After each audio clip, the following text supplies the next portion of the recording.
The Urantia book, section 4, The Life and Teachings of Jesus, paper 156, The Sojourn at Tyre and Sidon. On Friday afternoon, June the 10th, Jesus and his associates arrived in the environs of Sidon, where they stopped at the home of a well-to-do woman who had been a patient in the Bethsaida hospital during the times when Jesus was at the height of his popular favor.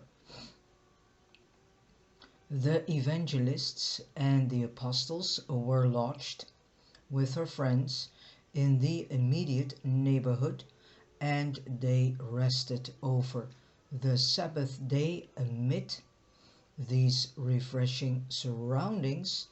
They spent almost 2.5 weeks in Sidon and vicinity before they prepared to visit the coast cities to the north.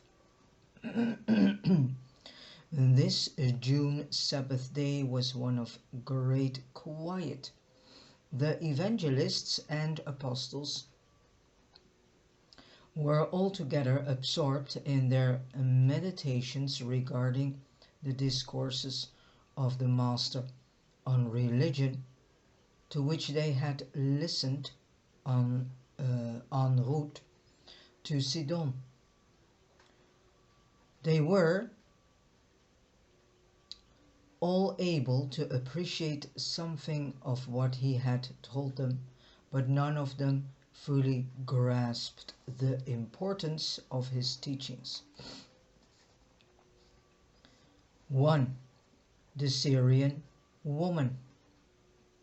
There lived near the home of Karuska, where the Master lodged, a Syrian woman who had heard much of Jesus as a great healer and teacher, and on this Sabbath afternoon she came over bringing her little daughter. The child, about 12 years old, was afflicted with a grievous nervous disorder characterized by convulsions and other distressing manifestations. Jesus had charged his associates to tell no one of his presence at the home of Karuska, explaining that he desired to have a rest. While they had obeyed their master's instructions, the servant of Karuska had gone over to the house of this Syrian woman, Norana. And here we see again that the lady has a name, and most people in the Bible are just named as people and hardly have a name unless they are a main player in the character, and then they get a name. But especially in the New Testament, many people are nameless. It is this man or that woman, which is quite respectless, because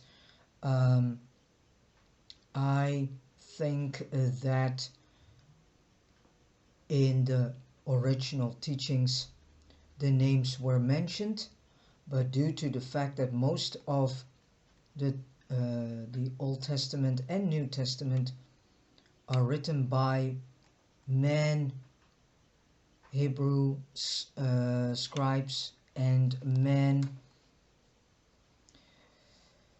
that were inspired, and most of the men that worked and was part of the writing process of the so-called Bible,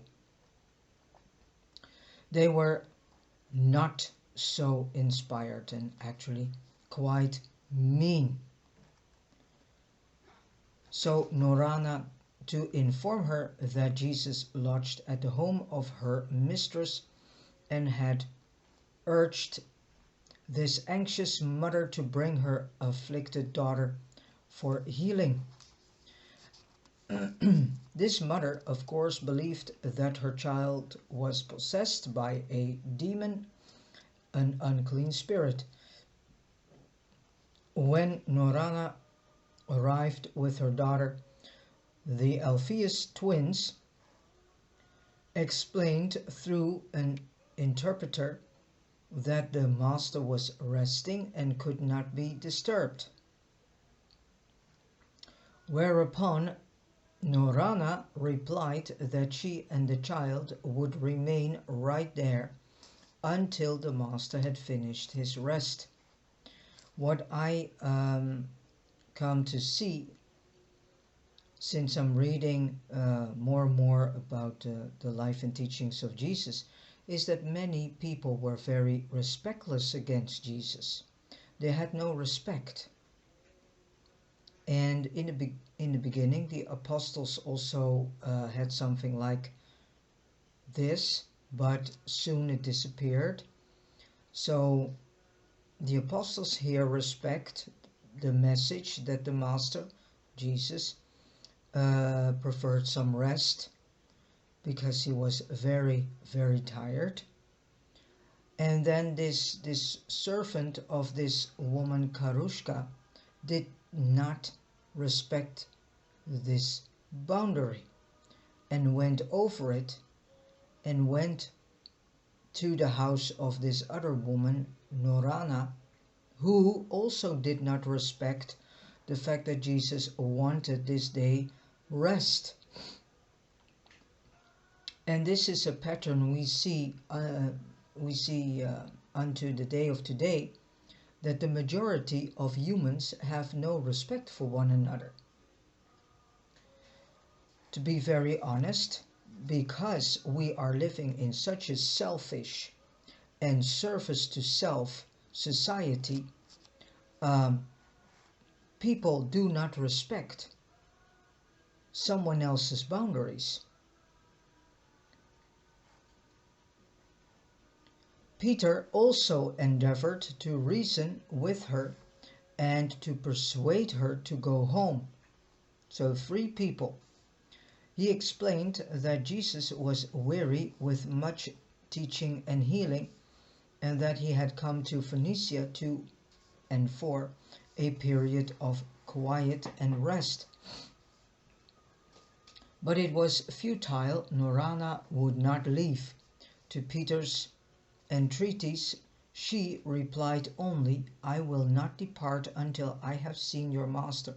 I know he can cast the demon out of my child, and I will not go until the healer has looked upon my daughter." Then Thomas, number 4, sought to send the woman away, but met only with failure. To him she said, "I have faith that your master can cast out this demon which torments my child." If I were one of these apostles, probably I would have said, "If you believe that, why are you here then? If you believe that, then you need to believe that is already done. So you do not need the master to get your daughter healed, because your belief is enough to get your daughter healed." But this is how you can see that people only believe their belief in Jesus if they see a wonder happening. So this lady was there actually to see this miracle happening with her own eyes. But this miracle was not happened by Jesus himself, but by her own belief. But she could not believe the fact that she did not have to see the master specifically to get her daughter healed. Because if she would believe without seeing any signs and miracles, then her daughter was already healed long before Jesus arrived in town. So that is the great value of believing without seeing. I have heard of his mighty works in Galilee. So here you can see that the lady is resting upon the rumors of mighty works that he did in Galilee. And now she wants to see this with her own eyes too. Otherwise, she cannot believe. Her belief is not and strengthened or strengthen it in such a way that her daughter automatically or spontaneously, however you want to name it, is being healed. So this woman needs to see this miracle, this sign herself too. And that is why those who do not need miracles and signs are great believers, because they believe without seeing. And I believe in him. Well, if this woman is so believing in him, why is she not respecting then the fact that the apostles are saying that Jesus needs rest? If she has so many belief in Jesus, then she could have walked away with the belief that her daughter would be healed spontaneously. What has happened to you, his disciples, that you would send away those who come seeking your master's help? And when she had thus spoken, Thomas withdrew.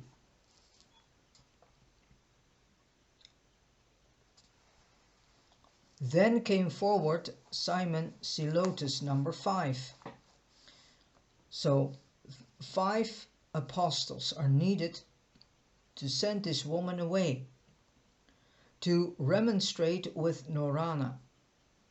Said Simon, "Woman, you are a Greek-speaking Gentile. It is not right that you should expect the master to take the bread intended for the children of the favored household and cast it to the dogs." But Norana refused. So Simon Zelotes could have been more tactful. This is really not an example of being tactful. But Norana refused to take offense at Simon's thrust. She replied only, "Yes, teacher, I understand your words. I am only a dog in the eyes of the Jews. But as concerns your master, I am a believing dog. I am determined that he shall see my daughter, for I am persuaded that if he shall but look upon her, he will heal her." So that strong was her belief, but she was addicted, you can say, to needing to see. And even you, my good man, would not dare to deprive the dogs of the privilege of obtaining the crumbs which chance to fall from the children's table. At just this time the little girl was seized with a violent convulsion before them all, and the mother cried out, "There you can set that my child is possessed by an evil spirit. If our need does not impress you, it would appeal to your master, who, I have been told, loves all men and dares even to heal the Gentiles when they believe. You are not worthy to be his disciples. I will not go until my child has been cured." And then Jesus, who had heard all of this conversation through an open window, now came out, much to their surprise, and said, "O woman, great is your faith, so great that I cannot withhold that which you desire. Go your way in peace. Your daughter is already made whole." And I think that the seizure that they were seeing was the last contraction of something that was out of balance in this girl. At that moment, the woman did not realize that that girl was having that seizure, because that was the last contraction, and then poof, it went away. That's why Jesus could say, your daughter's already healed. And the little girl was well from that hour. As Norana and the child took leave, Jesus entreated them to tell no one of this occurrence. And while his associates did comply with this request, the mother and the child ceased not to proclaim the fact of the little girl's healing throughout all the countryside and even in Sidon, so much so that Jesus found it advisable to change his lodgings within a few days. Yeah, because he knew that otherwise Karuska would get a lot of visitation. The next day, as Jesus taught his apostles, commenting on the cure of the daughter of the Syrian woman, he said, and so it has been all the way along. You see for yourselves how the Gentiles are able to exercise saving faith in the teachings of the gospel of the kingdom of heaven. Verily, verily, I tell you that the Father's kingdom shall be taken by the Gentiles of the children, if the children of Abraham are not minded to show faith enough to entertain therein. And this is still going on unto the day of today.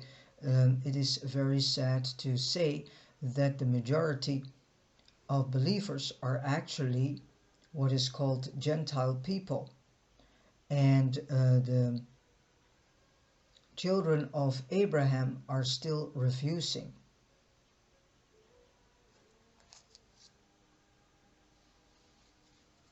And the majority of the children of Abraham are still occupied with that law and man-made rules and traditions,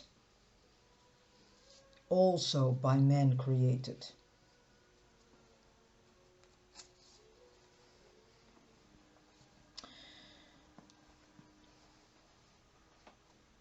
Two, teaching in Sidon. In entering Sidon, Jesus and his associates passed over a bridge, the first one many of them had ever seen.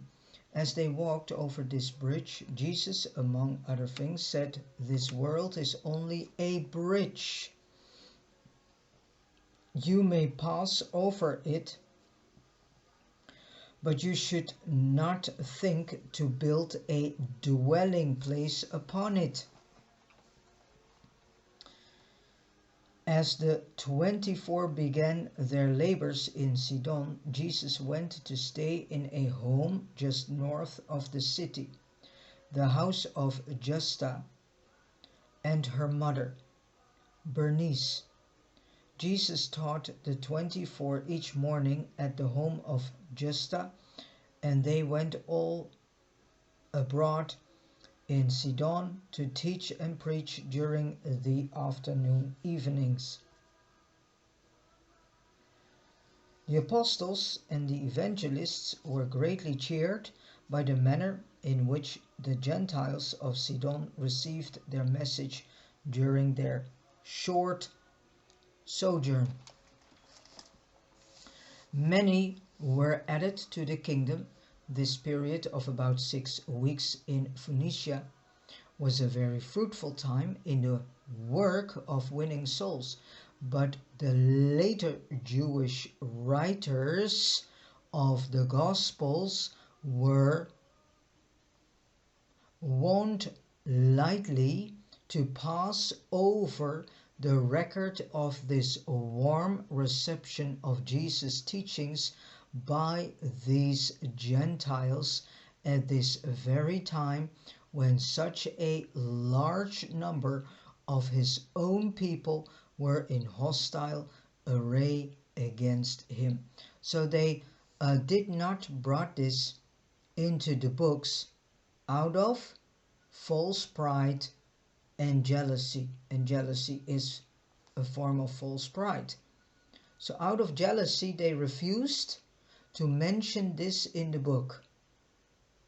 So this is another proof that the so-called holy book is not God's word, is written by man, and is also declared by man themselves as a holy book.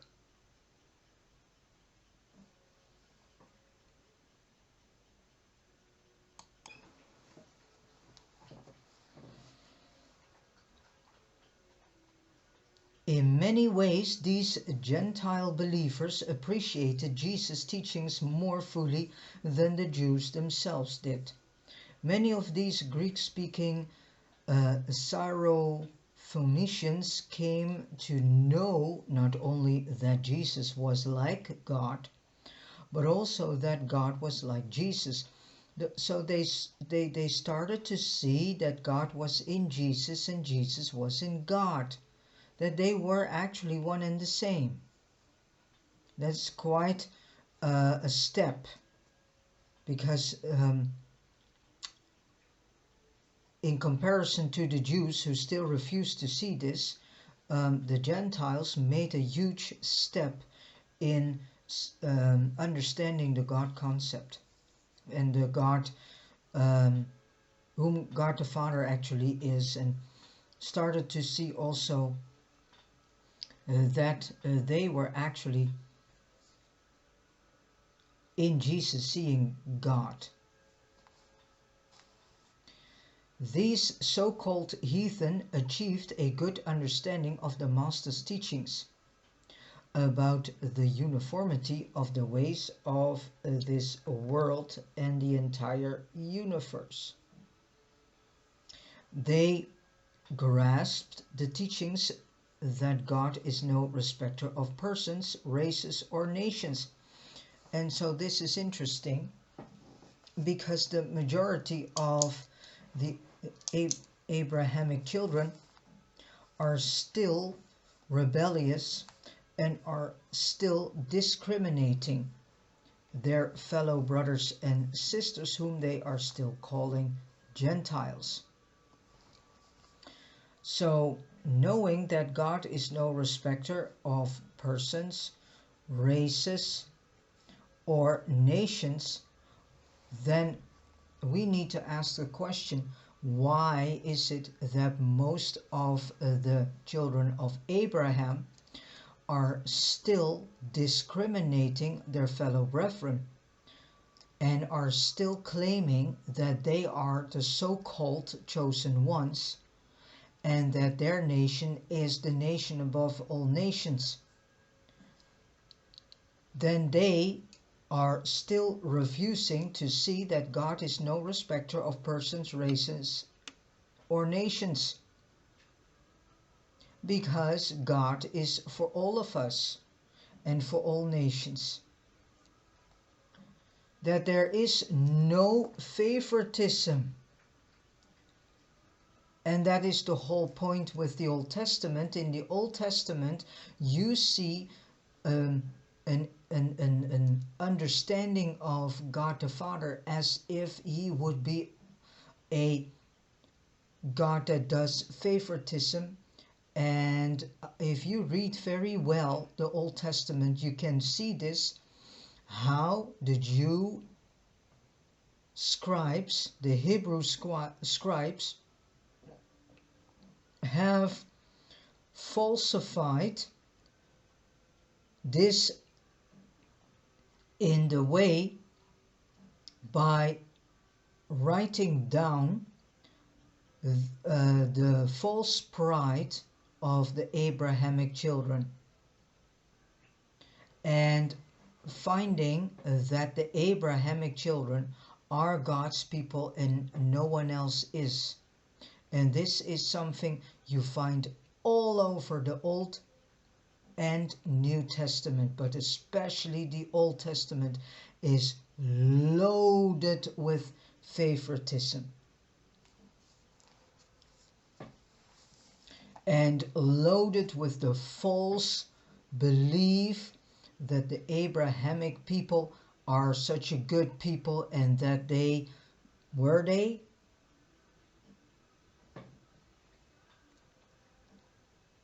So another clue in which we can see that this so-called holy book is completely written by man, with the universal Father, that the universe is holy and ever law-abiding and unfailing dependable. These Gentiles were not afraid of Jesus. They dared to accept his message. All down through the ages, men have not been unable to comprehend Jesus as they have been afraid to. Jesus made it clear to the 24 that he had not fled from Galilee because he lacked courage to confront his enemies. They comprehended that he was not yet ready for an open clash with the established religion, and that he did not seek to become a martyr. It was during one of these conferences at the home of Justa that the Master first told his disciples that even though heaven and earth shall pass away, my words, or better said the words of the universal Father, of truth shall not.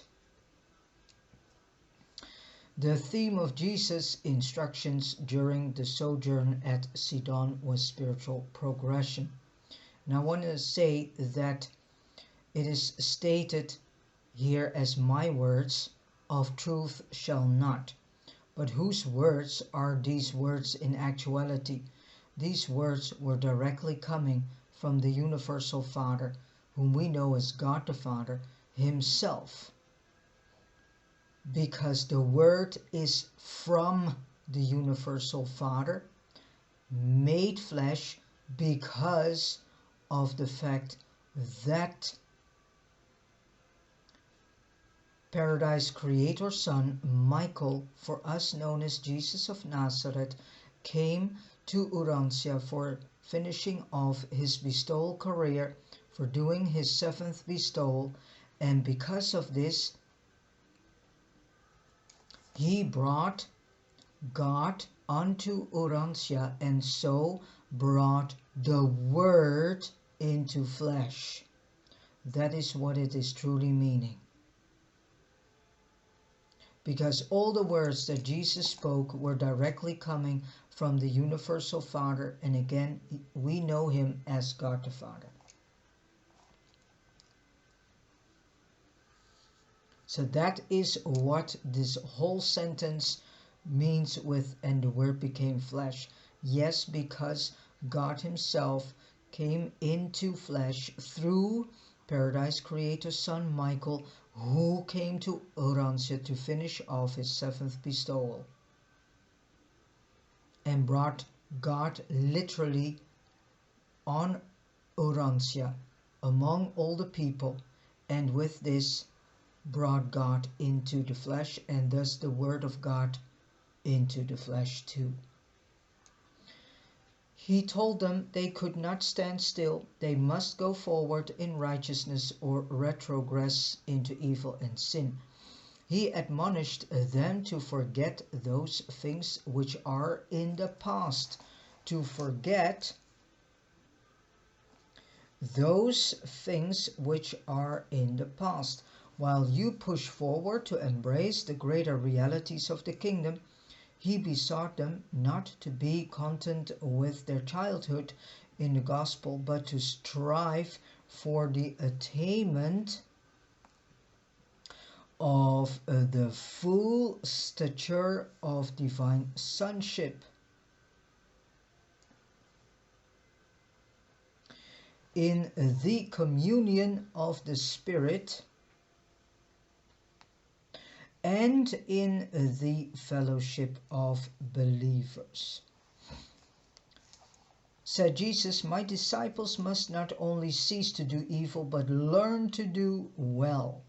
You must not only be cleansed from all conscious sin, but you must refuse to harbor even the feelings of guilt. If you confess your sins, they are forgiven."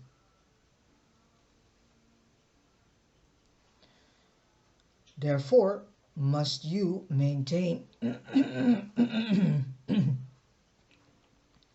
Therefore you must maintain a conscience void of offense.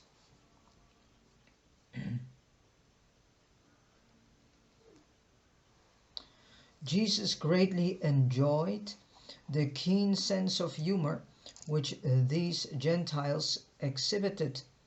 It, it was the sense of humor displayed by Norama, the Syrian woman, as well as her great and persistent faith, that so touched the Master's heart and appealed to his mercy. Jesus greatly regretted that his people, the Jews, were so lacking in humor, and they still do, because not many of them have discovered humor. He once said to Thomas, "My people take themselves too seriously. They are just about devoid of an appreciation of humor. The burdensome religion of the Pharisees could never have had origin among a people with a sense of humor. They also lack consistency. They strain at gnats and swallow camels."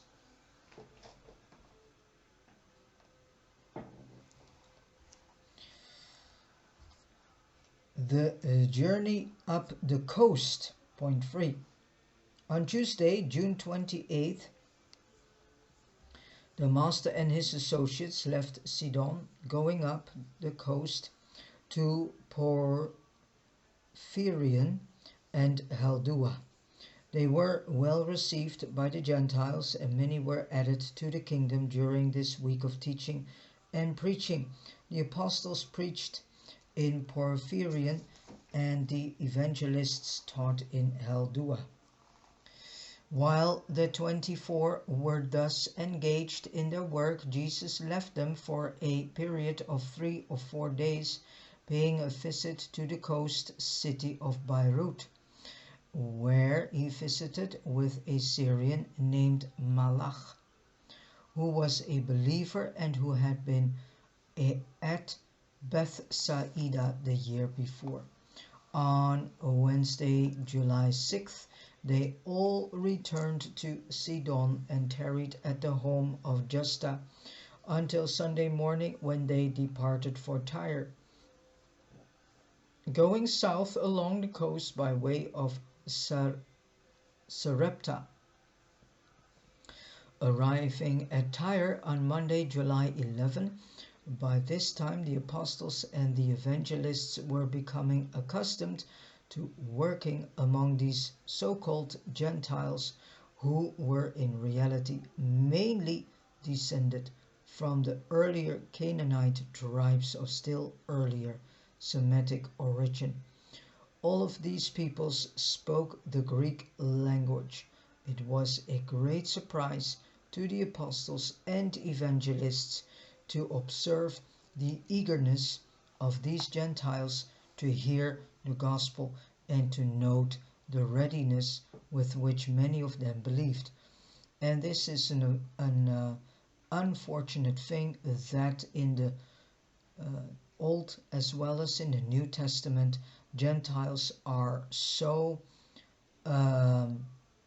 described as evil people and bad people and whatever. It's all because of jealousy and lack of understanding also, and lack of an in-depth knowledge. 4. At Tyre, From July 11 to July 24, they taught in Tyre. Each of the apostles took with him one of the evangelists, and thus 2 and 2 they taught and preached in all parts of Tyre and its environs. The polyglot population of this busy seaport heard them gladly, and many were baptized into the outward fellowship of the kingdom. Jesus maintained his headquarters at the home of a Jew named Joseph, a believer, who lived 3 or 4 miles south of Tyre, not far from the tomb of Hiram, who had been king of the city-state of Tyre during the times of David and Solomon. Daily, for this period of 2 weeks, the apostles and evangelists entered Tyre by way of Alexander's Mole to conduct small meetings, and each night most of them would return to the encampment at Joseph's house south of the city. Every day believers came out from the city to talk with Jesus at his resting place. The Master spoke in Tyre only once.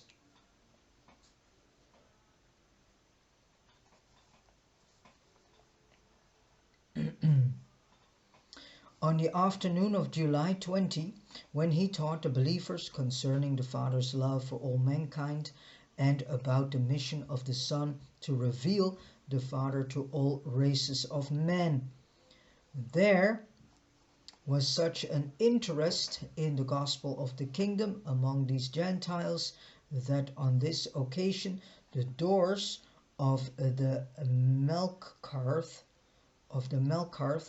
temple were opened to him, and it is interesting to record that in subsequent years a Christian church was built on the very site of this ancient temple. Many of the leaders in the manufacture of Tyre and purple, the dye that made Tyre and Sidon famous the world over and which contributed so much to their worldwide commerce and consequent enrichment, believed in the kingdom when shortly thereafter the supply of the sea animals, which were the source of this dye, began to diminish. These dye makers went forth in search of new habitats of these shellfish, and thus migrating to the ends of the earth, they carried with them the message of the fatherhood of God and the brotherhood of man, the gospel of the kingdom.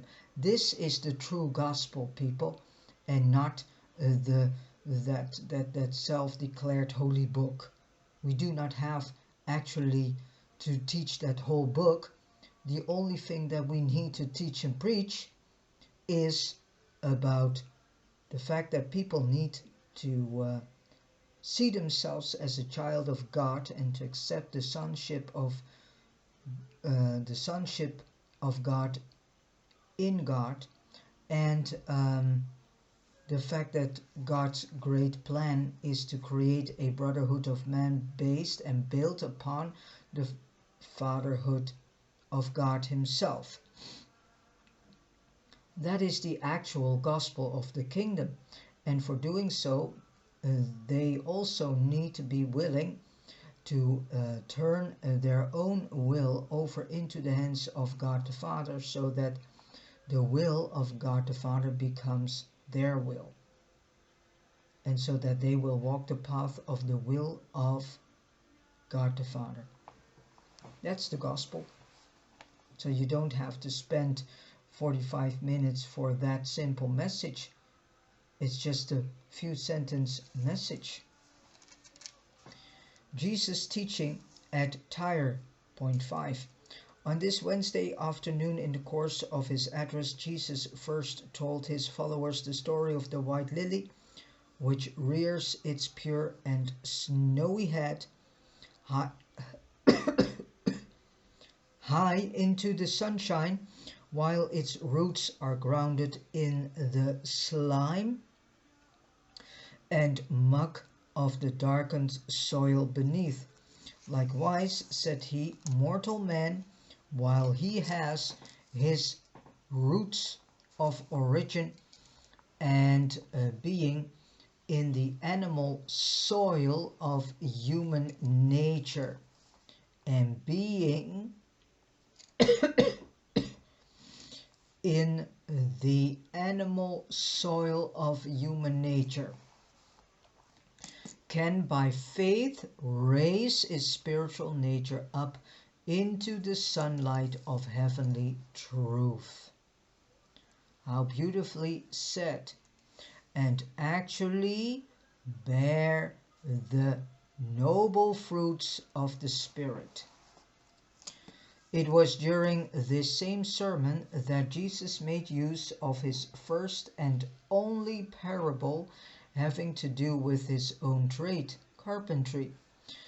In the course of his admonition to build a well, the foundations for the growth of a noble character of spiritual endowments, he said, in order to yield the fruits of the Spirit, you must be born of the Spirit. You must be taught by the Spirit and be led by the Spirit if you would live the Spirit-filled life among your fellows.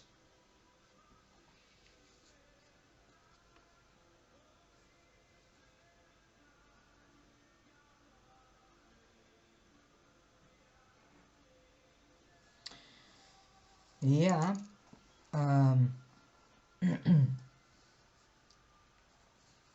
you must be taught by the Spirit and be led by the Spirit if you would live the Spirit-filled life among your fellows, but do not make the mistake of the foolish carpenter who wastes valuable time squaring, measuring, and smoothing his worm-eaten and inwardly rotting timber, and then he has thus bestowed all of his labor in and upon the unsound beam, must reject it as unfit to enter into the foundations of the building which he would construct to withstand the assaults of time and storm.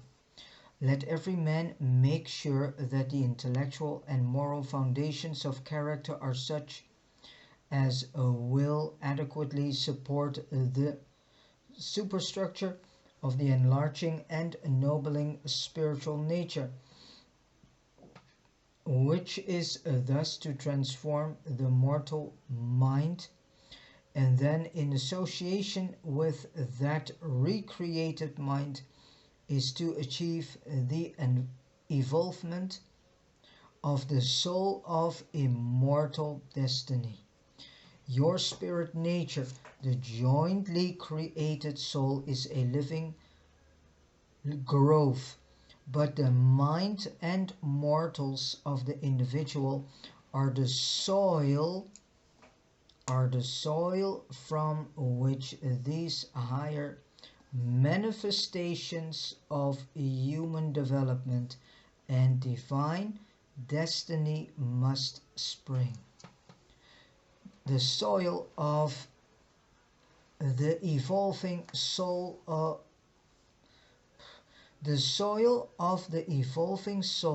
is human and material, but the destiny of this combined creature of mind and spirit is spiritual and divine.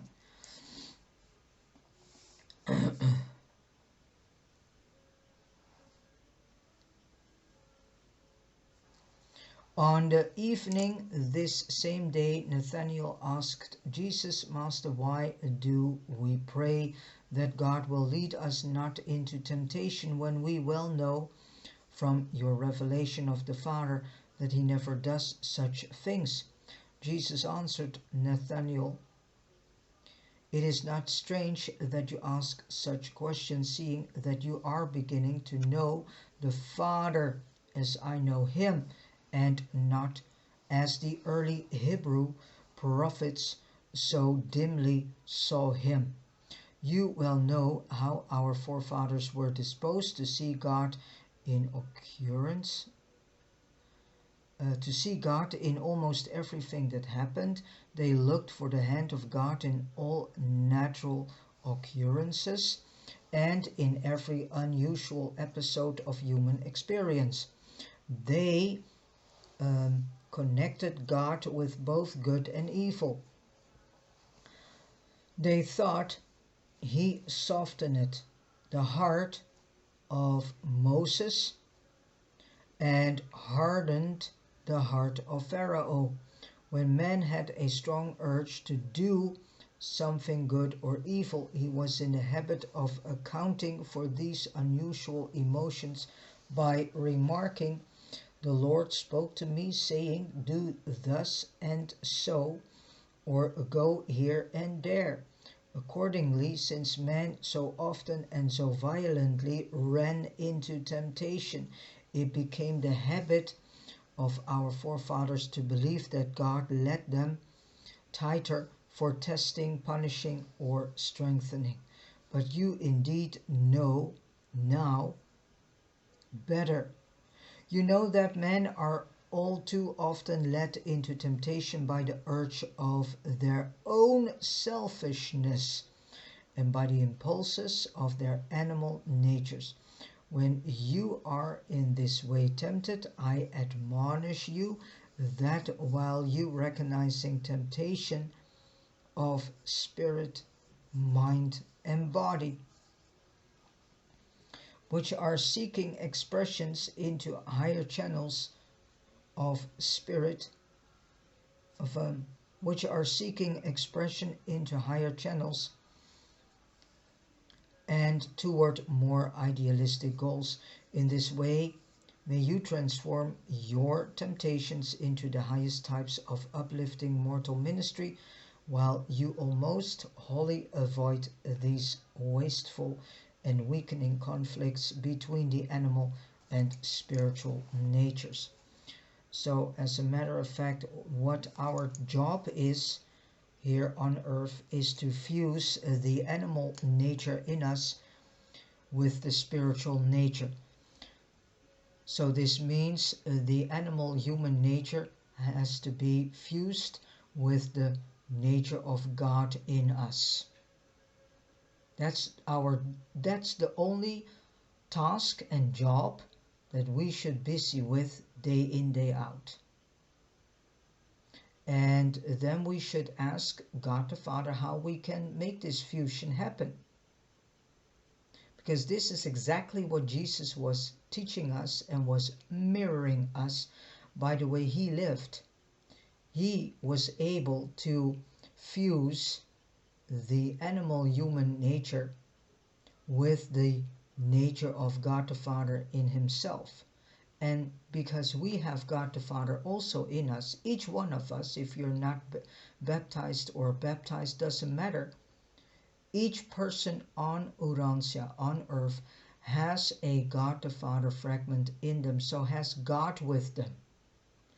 And it's on the free will if you are making connection with this God the Father fragment in you, also known as the thought adjuster, because it's residing in our mind, or not. And if you choose not to do so, you become more and more identified with selfishness, with evil, with darkness, and you are identifying yourself completely with sin. But if you choose to make connection with the God the Father fragment in you, then you can also speak to the Father and say, please tell me and show me during my life how I can fuse my animal human nature with you, with your nature of you, God the Father, that is in me, and so that the two becomes one. Amen. So, but let me warn you against the folly of undertaking to surmount temptation by the effort of supplanting one desire by another and supposedly superior desire through the mere force of the human will. If you would be truly triumphant over the temptations of the lesser and lower nature, the temptations of the lesser and lower nature, you must come to that place of spiritual advantage where you have really and truly developed an actual interest in and a love for those higher and more idealistic forms of conduct which your mind is desirous of substituting for these lower and less idealistic habits of behavior that you recognize as temptation. You will, in this way, be delivered through spiritual transformation.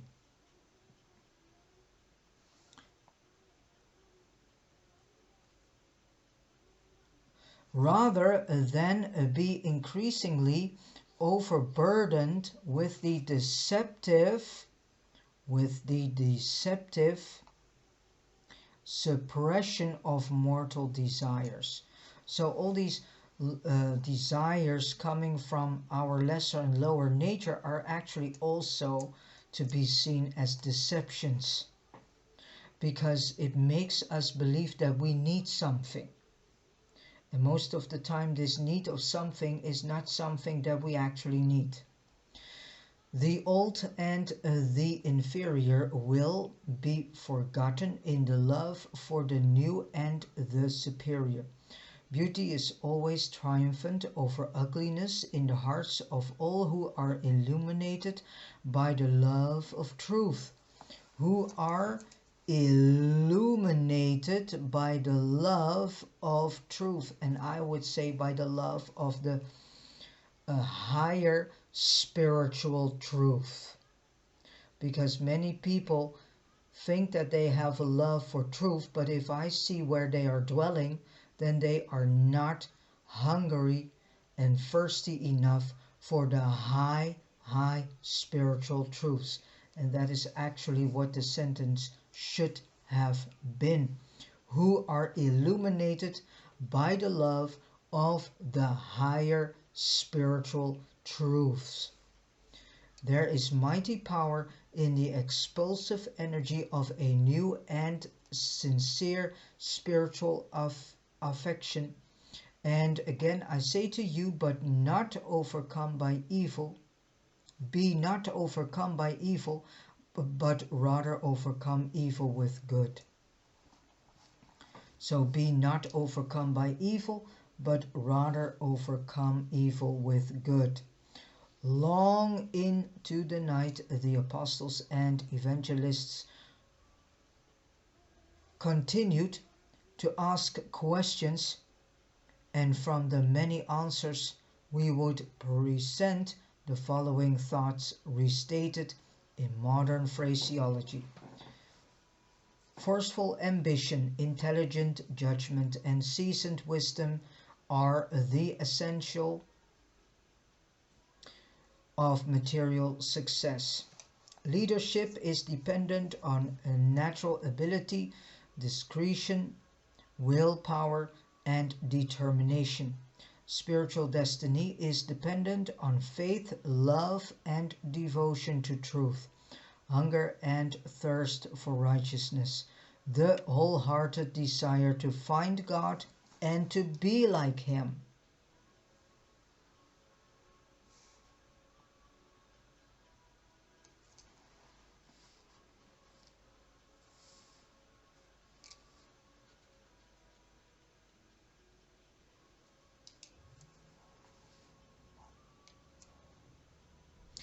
Do not become discouraged by the discovery that you are human. Human nature may tend toward evil, but it is not inherently sinful. Be not downcast by your failure wholly to forget some of your regrettable experiences. The mistakes which you fail to forget in time will be forgotten in eternity. Lighten your burdens of soul by speedily acquiring a long distance view of your destiny, a universe expansion of your career. Make not the mistake of estimating the soul's worth by the imperfections of the mind or by the appetites of the body. Judge not the soul, nor evaluate its destiny by the standard of a single unfortunate human episode. Your spiritual destiny is conditioned only by your spiritual longings and purposes.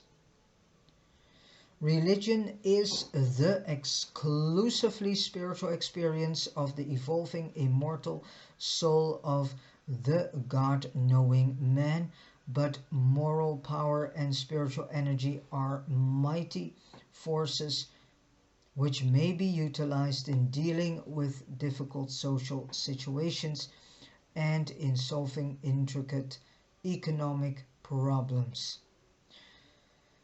These moral and spiritual endowments make all levels of human living richer and more meaningful. You are destined to live a narrow and mean life. You are destined to live a narrow and mean life if you learn to love only those who love you. Human love may indeed be reciprocal, but divine love is outgoing in all its satisfaction seeking. The less of love in any creature's nature, the greater the love need, and the more does divine love seek to satisfy such need. Love is never self-seeking, and it cannot be self-bestowed. Divine love cannot be self-contained. It must be unselfishly bestowed. Kingdom believers should possess an implicit faith, a whole-souled belief in the certain triumph of righteousness. Kingdom believers must be undoubting the certain triumph of righteousness. Kingdom builders must be undoubting of the truth of the gospel of eternal salvation. Believers must increasingly learn how to step aside from the rush of life, escape the harassments of material existence while they refresh the soul, inspire the mind, and renew the spirit by worshipful communion. God-knowing individuals are not discouraged by misfortune or downcast by disappointment. So this is interesting. God-knowing individuals are not discouraged by misfortune or downcast by disappointment. So if you are a person that is believing in God but is drowned into disappointments and the corresponding emotion, grief, and bitterness that comes forth if you experience disappointment, then you should ask if your faith and belief in God is truly strong. Because if your faith and belief in God is truly strong, you will not let yourselves be determined by disappointments and the emotional feelings that come forth with it, such as grief and bitterness. Believers are immune to the depression consequent upon purely material upheavals. Spirit livers are not uh, perturbed by the episodes of the material world, which says, do not let yourselves disturbed by the episodes of the material world.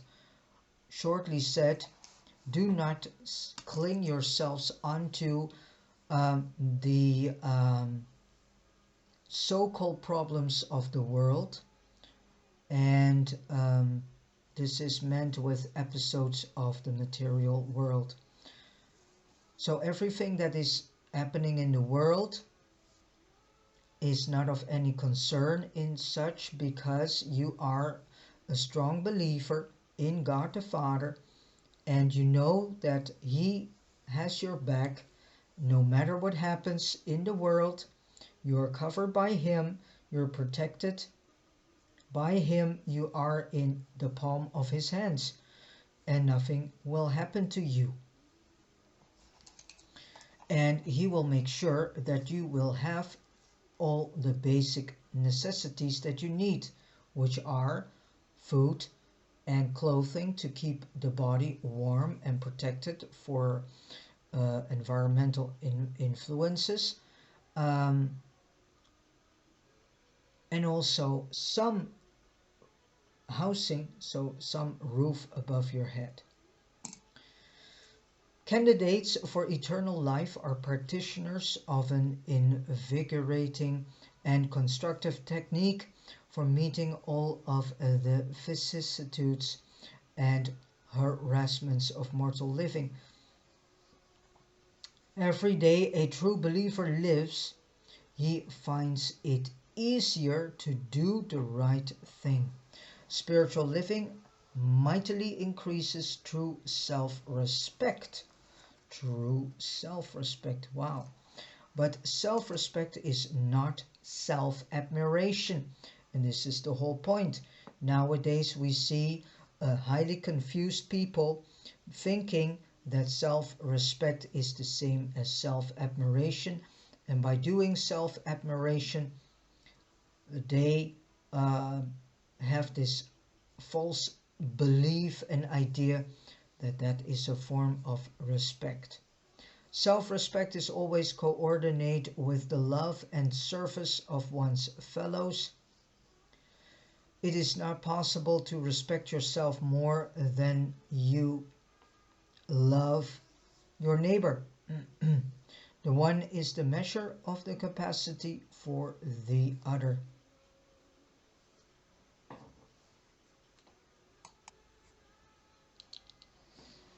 As the days pass, every true believer becomes more skillful in alluring his fellows into the love of eternal truth. Are you more resourceful in revealing goodness to humanity today than you were yesterday? Are you a better righteousness recommender this year than you were last year? Are you becoming increasingly artistic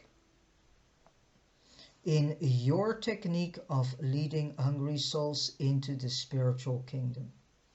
And what I do, better said, what the Father has asked me to do is exactly this: leading hungry souls into the spiritual kingdom. That's what I am doing day in, day out. The hours that I sit on the chair to read from this book and to bring the information of this book out into the world and among all my brethren, no matter if they are believers or non-believers. I love them all, and this is what I'm doing. I'm leading hungry souls into the spiritual kingdom in this way. I use my artistic skills or artisticness, and thus my voice and the way that I present the audio videos. I use this to bring forth this fruit among my brethren, so that they can feed themselves of this food that I present them. And it's not just it's a team effort between God and me and the celestial helpers. They all help me, and to make sure that as many as possible brethren will find these audio videos and all the daily texts that we do, and also spread through the community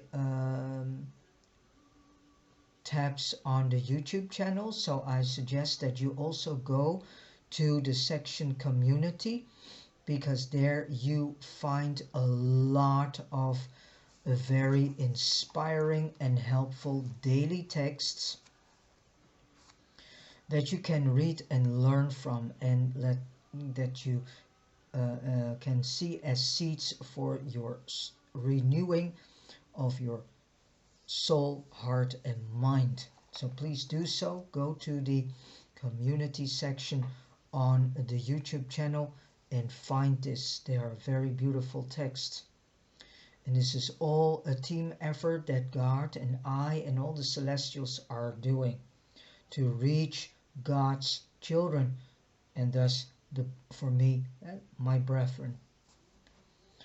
Are your ideals sufficiently high to ensure your eternal salvation, while your ideas are so practical as to render you a useful citizen to function on earth in association with your mortal fellows?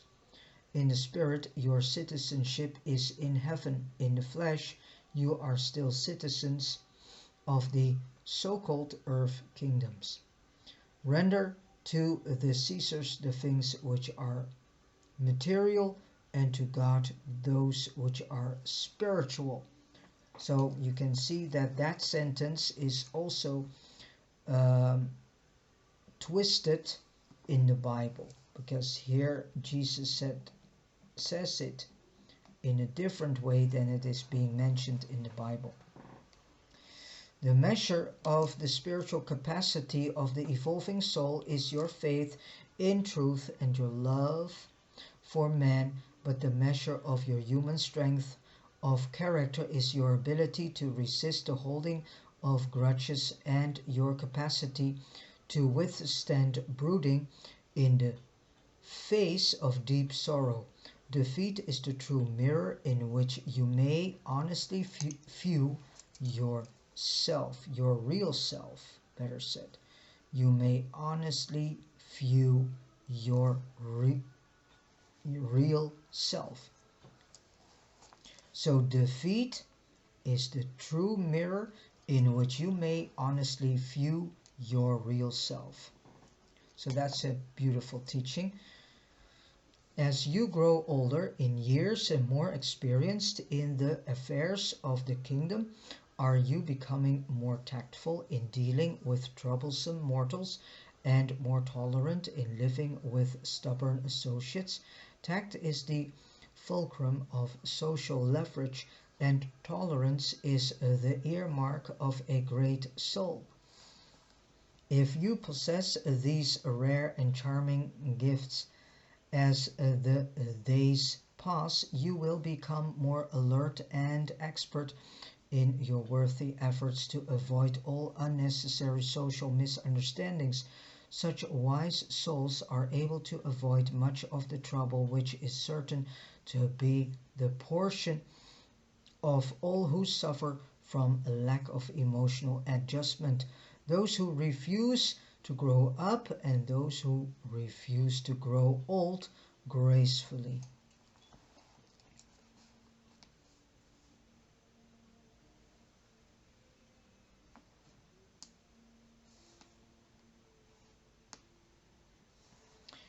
Avoid dishonesty and unfairness in all your efforts to preach truth and proclaim the gospel. Seek no unearned recognition and crave no undeserved sympathy. Love freely receive from both divine and human sources regardless of your deserts, and love freely in return, but in all other things related to honor and adulation, seek only that which honestly belongs to you. The God-conscious mortal is certain of salvation. He is unafraid of life. He is honest and consistent. He knows how bravely to endure unavoidable suffering. He is uncomplaining when faced by inescapable hardship. The true believer does not grow weary in well-doing just because he is thwarted. Difficulty whets the ardor of the truth lover, while obstacles only challenge the extortions of the undaunted kingdom builder. This is an interesting lesson. While obstacles only challenge the extortions of the undaunted kingdom builder. Beautiful. Beautiful teaching. And many other things Jesus taught them before they made ready to depart from Tyre. The day before Jesus left Tyre for the return to the region of the Sea of Galilee, he called his associates together and directed the 12 evangelists to go back by a route different from that which he had which he, Jesus, and the 12 apostles were to take. And after the evangelists here left Jesus, they were never again so intimately associated with him. 6. The return from Phoenicia. About noon on Sunday, July 24, Jesus and the 12 left the home of Joseph, south of Tyre, going down the coast to Ptolemy. Here they tarried for a day, speaking words of comfort to the company of believers resident there. Peter preached to them on the evening of July 25, and we are still in the year 29 AD. On Tuesday, they left Ptolemy, going east inland to near Yotapata by way of the Tiberias Road. Wednesday, they stopped at Yotapata and instructed the believers further in the things of the kingdom. Thursday, they left Yotapata, going north on the Nazareth Mount Lebanon trail to the village of Zebulun by way of Ramah. They held meetings at Ramah on Friday and remained over the Sabbath. They reached Zebulun on Sunday the 31st, holding a meeting that evening and departing the next morning. Leaving Zebulun, they journeyed over to the junction with the Magdala-Sidon road near Chisala, and thence they made their way to Gennesaret on the western shores of the Lake of Galilee, south of Capernaum, where they had appointed to meet with David Zebedee, and where they intended to take counsel as to the next move to be made in the work of preaching the gospel of the kingdom. During a brief conference with David, they learned that many leaders were then gathered together on the opposite side of the lake near Charissa, and accordingly that very evening a boat took them across.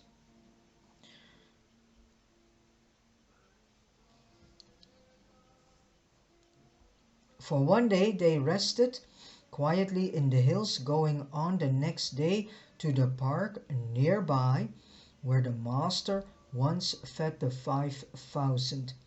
Here they rested for 3 days and held daily conferences, which were attended by about 50 men and women, the remnants of the once so numerous company of believers resident in Capernaum and its environs. While Jesus was absent from Capernaum and Galilee, the period of the Phoenician sojourn, his enemies reckoned that the whole movement had been broken up and concluded that Jesus' haste in withdrawing indicated he was so thoroughly frightened that he would not likely ever return to bother them again.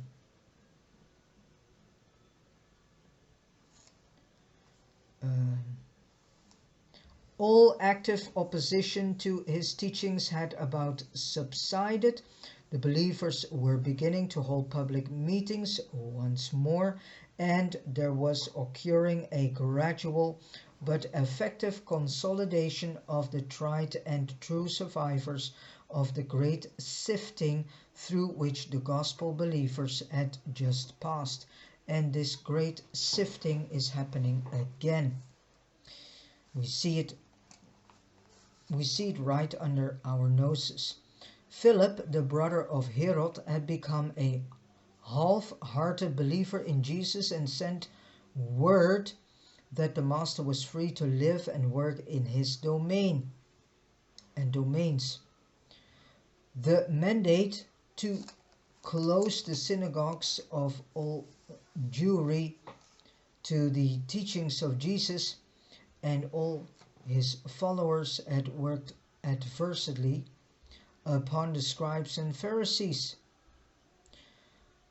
Immediately upon Jesus removing himself as an object of controversy, there occurred a reaction among the entire Jewish people. There was general resentment against the Pharisees and the Sanhedrin leaders at Jerusalem. Many of the rulers of the synagogues began surreptitiously to open their synagogues to Abner and his associates, claiming that these teachers were followers of John and not disciples of Jesus.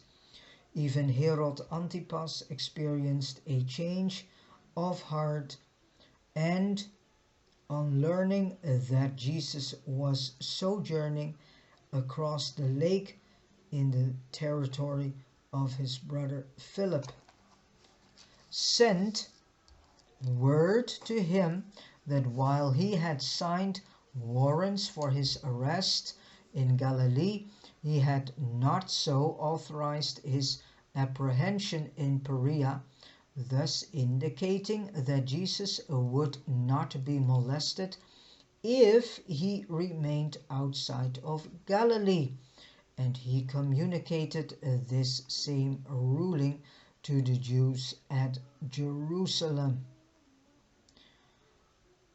And that was the situation about the 1st of August AD 29, when the master returned from the Phoenician mission and began the reorganization of his scattered, tested, and depleted forces of his last and eventful year of his mission on earth. The issue labors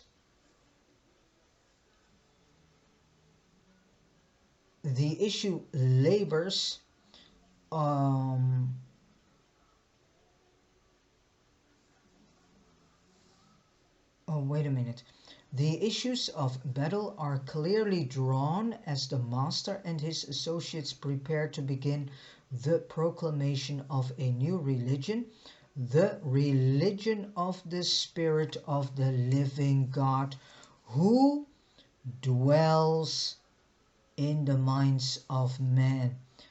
This is what we need to teach and preach about.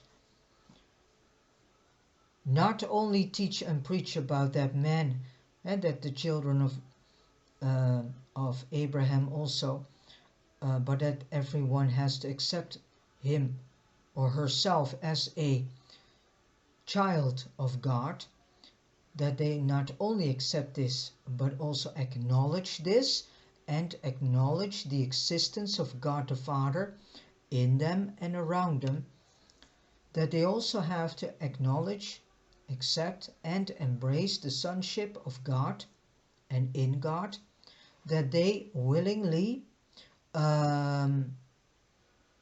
do repentance, and that they also willingly hand over their human will into the hands of God, so that their will becomes the will of God, and so they will walk the path of the divine will of God the Father himself, and that each and every person in this world has this God the Father fragment in them,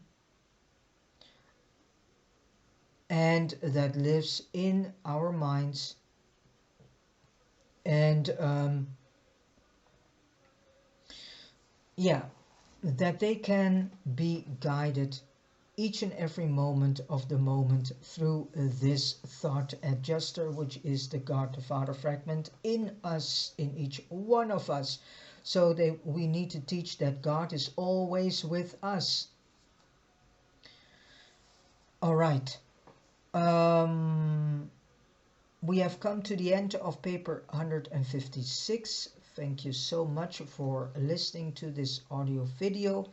And again, do not forget to go to the community tab on the YouTube channel, where you have found this audio video, which is the Most High teaches to you. Please go to the community tab and read all the daily texts too. Let yourselves be inspired by these, and that the seed of these, you can say, mini teachings will fall into your heart, soul and mind, so that your heart, soul and mind can be cleansed and refreshed and be renewed by it. All right, I wish you all a beautiful, sparkling and joyful, loving day, and God bless you.